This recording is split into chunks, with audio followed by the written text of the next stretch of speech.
नमस्कार, मैं सीएससी उत्तर प्रदेश से नाज़नी बेगम आप सभी का आज की मुलाकात में स्वागत करती हूँ। जैसा कि आप सभी जानते हैं हमारे फ्लाइट टिकट सर्विस के बारे में। फ्लाइट टिकट सर्विस हमारे सीएससी द्वारा जो दी जाती है उसमें बहुत अच्छा कमीशन मिलता है। बाकी के कंपैरिजन में अगर आप देखेंगे तो सीएससी से मिलने वाली फ्लाइट टिकट में आपको बाकी सर्विसेज की अपेक्षा या और जगहों पर जो आपका फ्लाइट टिकट में सर्विसेज मिल रही हैं उसकी अपेक्षा यहाँ पर आपको अच्छा कमीशन मिलता है। अब आपको फ्लाइट टिकट कैसे बुक करना है, उसका क्या प्रोसेस है, हम यहाँ पर आपको इसके बारे में बताएंगे। हम हमारे वीएलई फ्लाइट टिकट बुक करने के लिए डिजिटल सेवा पोर्टल में जाते हैं। ये हमारा ऑप्शन आता है सर्विसेज में फ्लाइट टिकट। ट्रेवल पर जाएंगे।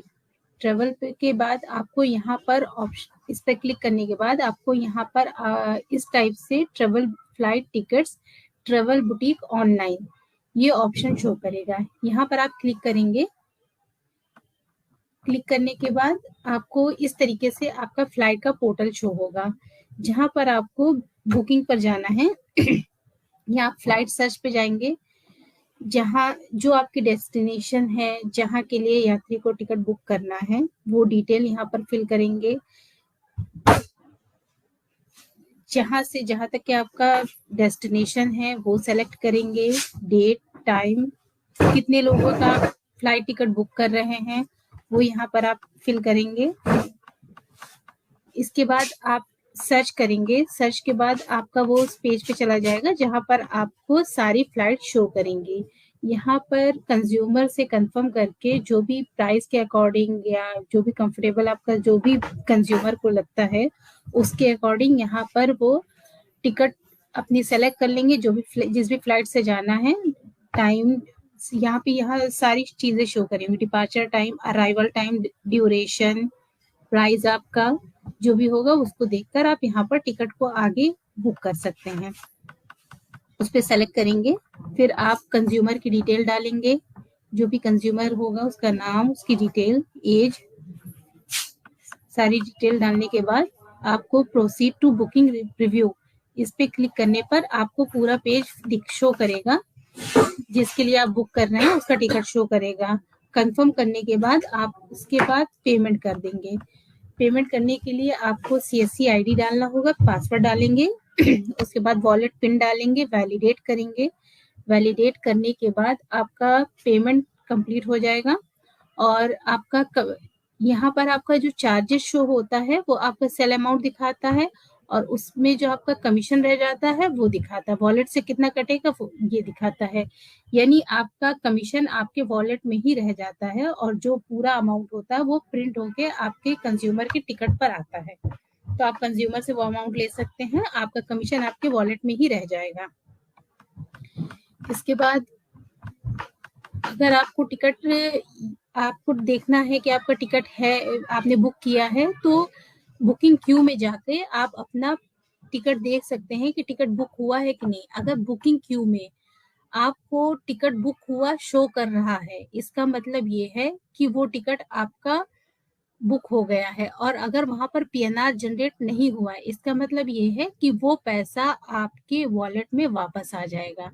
कभी कभी वीएलई हमारे टिकट बुक करते हैं, बुक करने के बाद पीएनआर जनरेट नहीं होता है फ्लाइट का, तो वो कंफ्यूज हो जाते हैं कि ये पैसा रिफंड आएगा या उन्हें दोबारा से टिकट बुक करना है। तो बुकिंग क्यू में जाके वो चेक कर सकते हैं कि उनका पीएनआर जनरेट हुआ भी है या नहीं।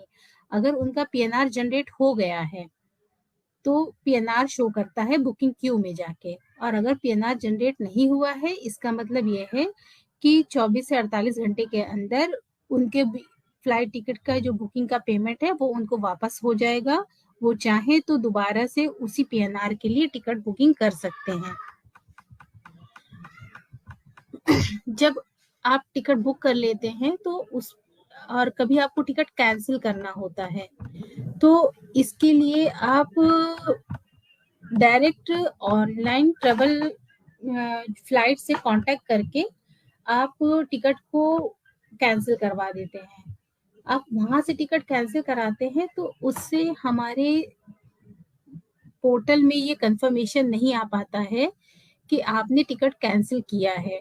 तो अगर आप टिकट सीएससी से बुक कर रहे हैं तो आपको कैंसिल भी सीएससी से ही करना होगा, तभी आपका टिकट प्रॉपर कैंसिल होके आपको टाइमली रिफंड मिल पाएगा। जैसे अगर आपको टिकट कैंसिल करना है तो सबसे पहले आप हमारे ट्रेवल सर्विस में फ्लाइट टिकट फिर क्यू में जाएंगे।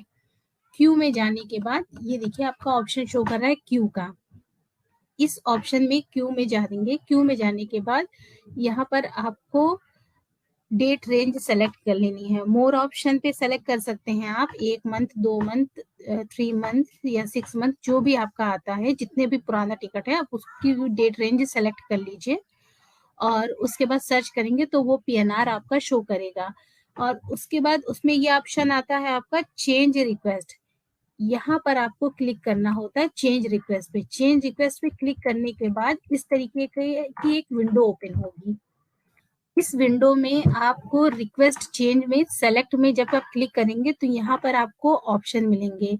रिफंड का ऑप्शन होता है। रिफंड का ऑप्शन इसलिए होता है कि बाय चांस पास्ट में आप उस टिकट को कैंसिल कर चुके हैं और आपने हमारे पोर्टल में यानी हमारे सीएससी पोर्टल में इसकी अपडेट नहीं दी थी, तो उसकी अपडेट आपको सिर्फ रिफंड चाहिए। आपने रिफंड पे क्लिक किया, पैसेंजर पे सेलेक्ट किया और नीचे प्लीज एंटर रिमार्क में अपना रिमार्क डाल दिया कि kindly refund this amount as flight already cancelled.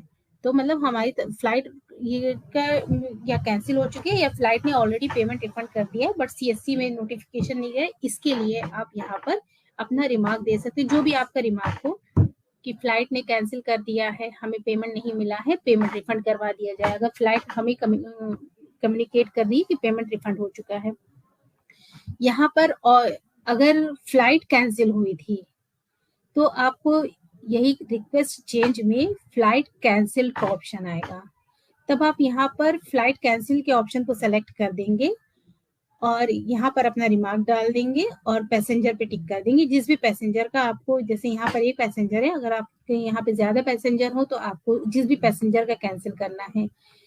और अगर फ्लाइट कंज्यूमर के एंड से कैंसिल की जा रही है तो यहाँ पर आपको फ्लाइट कैंसिल बाय कंज्यूमर का भी ऑप्शन आएगा, आप उसको सेलेक्ट कर सकते हैं। तो जैसा भी कैंसिलेशन हो वैसा आप यहाँ पर क्लिक करके ऑप्शन सेलेक्ट करके चेंज रिक्वेस्ट डाल देते हैं। यहाँ पर चेंज रिक्वेस्ट डाल के यहाँ पर आप आई हैव पे सब करके सबमिट कर देते हैं। जब आप ऐसा कर लेंगे तो ये जो चेंज रिक्वेस्ट का ऑप्शन आ रहा था आपके यहाँ पीएनआर पे, जैसे यहाँ पर आप देख पा रहे चेंज रिक्वेस्ट का ऑप्शन, फिर ये चेंज रिक्वेस्ट एक बार पढ़ने के बाद ये रिक्वेस्ट का ऑप्शन खत्म हो जाता है। इसके बाद ये पेंडिंग हो जाता है सीएससी के एंड से। सीएससी इसको प्रोसेस फ्लाइट को शेयर करते हैं। जब ये फ्लाइट में शेयर किया जाता है तो इसको चेक किया जाता है कि क्या जो आपने रिक्वेस्ट डाली है कि ये इस तरीके से कैंसिलेशन रिक्वेस्ट सेंड कर दी जाती है, तो फिर ये चेक किया जाता है कि क्या आपने जो रिक्वेस्ट डाली है तो ये रिक्वेस्ट वाकई में सही है, कंज्यूमर जो आपसे बता रहा है वैसा ही हुआ है, क्या वाकई में फ्लाइट कैंसिल हुई है। ये सारी चीजों के साथ ये फ्लाइट को भेजा जाता है। फ्लाइट वाले इसे चेक करके अगर वेरीफाई होता है तो पेमेंट रिफंड कर दिया जाता है सीएससी को, तब ये पेमेंट आपको वापस हो जाता है। फ्लाइट वाले जब सीएससी को रिफंड करेंगे उसके बाद ही आपको ये पेमेंट रिफंड हो जाएगा। अगर मान लीजिए आपने लिख दिया यहाँ पे कि फ्लाइट कैंसिल हुई थी, पेमेंट रिफंड हो गया, और हमने फ्लाइट से आपने ये रिक्वेस्ट डाली, हमने फ्लाइट वालों से कंफर्म किया कि क्या ये फ्लाइट कैंसिल थी, उन्होंने बोला नहीं, कंज्यूमर ने यात्रा स्वयं से नहीं की। तो अगर कंज्यूमर ने यात्रा स्वयं से नहीं की है तो वो पेमेंट क्यों देंगे, और ना ही उसने कोई रिक्वेस्ट की कैंसिलेशन की, तो वो पेमेंट नहीं मिलेगा। ऐसी कंडीशन में पेमेंट नहीं मिल पाता है। तो जैसा भी स्टेटस होता है आप इसको यहाँ पर चेक कर सकते हैं। इसके अलावा यहाँ पर आपको दिखाई देगा चेंज रिक्वेस्ट स्टेटस में जाके, क्यू में चेंज रिक्वेस्ट स्टेटस पे जाएंगे, वहां पर दिखाएगा। अगर यहाँ पर आपको डेट दिखा रहा है तो इसका मतलब, अगर यहाँ पे प्रोसेस दिखा रहा है इन प्रोग्रेस, तो इसका मतलब यह है कि वो सीएससी ने अभी फ्लाइट वालों को चेक करने के लिए दिया हुआ है। जब फ्लाइट वाली पेमेंट रिफंड कर देते हैं तो यहाँ पर आपको प्रोसेस दिखाने लगता है। प्रोसेस का मतलब ये है कि आपका पेमेंट रिफंड के प्रोसेस में है, और जब यहाँ पे डेट दिखाने लगता है इसका मतलब ये है कि वो पेमेंट आपका रिफंड हो चुका है। आप उस डेट में अपना वॉलेट लेजर में चेक करेंगे, वो पेमेंट आपका रिफंड हो चुका होगा।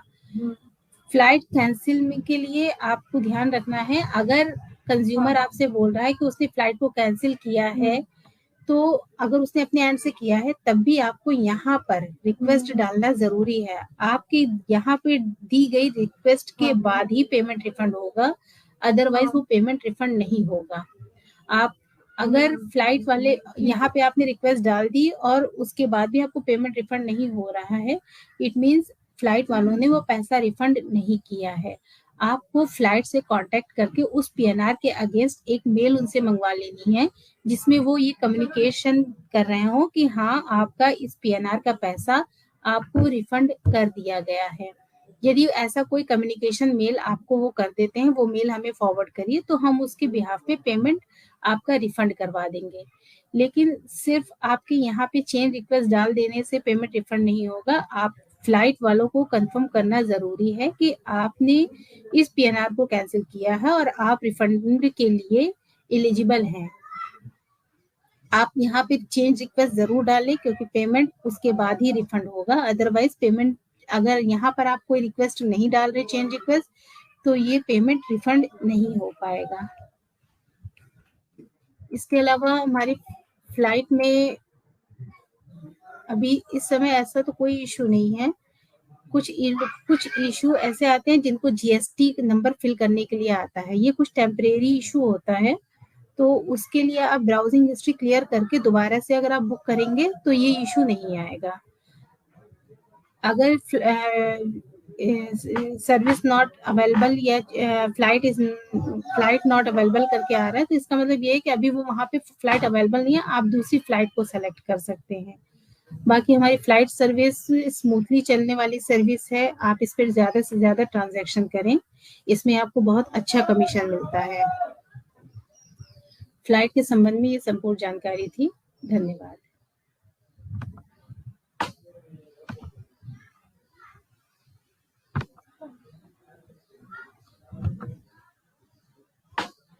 Hello hello hello.